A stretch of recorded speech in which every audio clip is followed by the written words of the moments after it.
Assalamualaikum warahmatullahi wabarakatuh. Kembali lagi di channel saya Tunis Prayoga. Sebelum saya bahas video saya kali ini, saya ingin mengucapkan beribu-ribu terima kasih kepada teman-teman X sudah subscribe ke channel Tunis Prayoga. Semoga kalian semua dimudahkan di segala bidang, amin.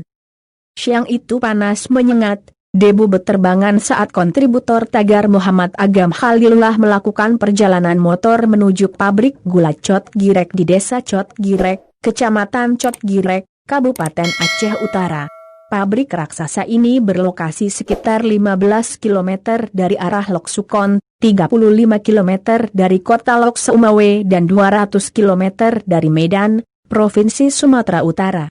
Pada masa jaya, pabrik ini adalah satu di antara penghasil gula terbesar di Indonesia. Advertisement sepanjang jalan mudah menemukan batu kasar berdebu. Kendaraan yang banyak lewat adalah truk pengangkutan dan sawit milik perusahaan PT PNI dan sepeda motor milik warga setempat. Begitulah kondisi jalan menuju pabrik peninggalan Belanda ini, yang ada saatnya dilakukan nasionalisasi aset dan menjadi salah satu perusahaan terbesar di Nusantara. Saat pabrik ini beroperasi, kawasan Cot Girek ini merupakan jalur yang sangat sibuk, banyak mobil lalu lalang masuk kawasan pabrik.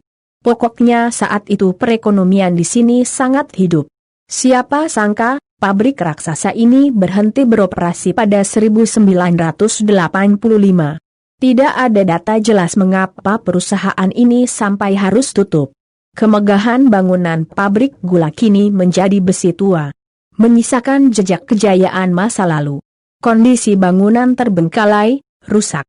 Kini digunakan sebagai tempat untuk menyimpan barang milik PT Perkebunan Nusantara, PTPN, 1. Mantan pekerja pabrik gula Cot Girek Abdullah menyebutkan, perusahaan tersebut telah memberikan banyak manfaat bagi masyarakat, membuka lapangan kerja cukup besar, sehingga saat itu mampu menekan angka pengangguran. Saat pabrik ini beroperasi, kawasan Cot Girek ini merupakan jalur yang sangat sibuk, banyak mobil lalu lalang masuk kawasan pabrik. Pokoknya saat itu perekonomian di sini sangat hidup, tutur Abdullah kepada Tagar.